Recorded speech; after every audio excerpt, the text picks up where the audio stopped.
yes, my wife, Rivka, tells me that I shouldn't start the morning by looking at the news because it puts me off eating anything after that. But I have to. I have to because I believe. It's interesting that you mentioned that because another highly intelligent and well-informed gentleman said precisely words to that effect to me just 2 days ago when I spoke to him. That But his wife doesn't want to hear anything about politics and doesn't want him to discuss politics, and etc. In other words, the real world, because well, it's better not to know. But of course, well, that's my not my really the solution. Not to my know is not trick the my solution. trick to getting around that is to kiss my wife good morning and tell her how beautiful she is and how happy I am to see her and how wonderful it is to live with her. And then I tell her how horrible the day is going to And be in then terms of, get on with the job of living in the real world. and then getting on the job of living in the real world. Um, yeah, living in the real world. I lived in Which hell. is not popular. I No, recommend to all our readers. I won't. This is not a lecture now about on a Bible text. I'm not going to therefore quote in detail the words from Perek Lamed Zayin, chapter 37 in the book of Yirmiyahu, in the book of Jeremiah.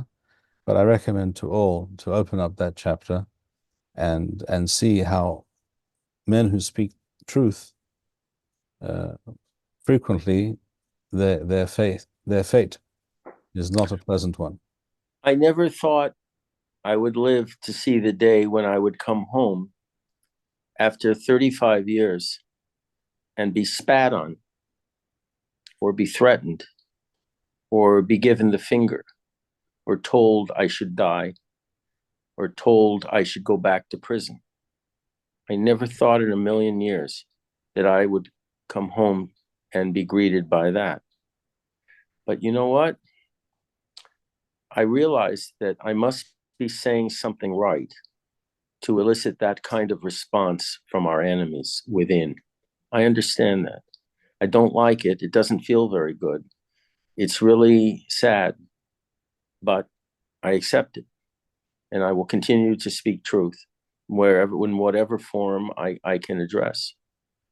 Um, they say that truth will set you free, but first it will make you miserable.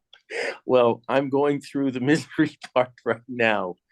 And I hope soon, please God, that we'll enter a new era where God's truth will rule the land and our future will be illuminated by observance and by brotherly love. Amen.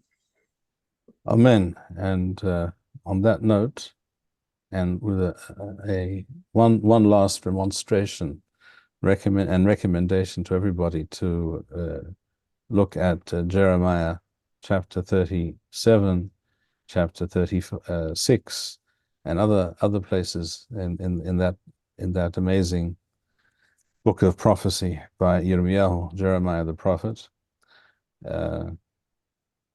to fully internalize the extent to which those who speak the truth are very rarely popular and most frequently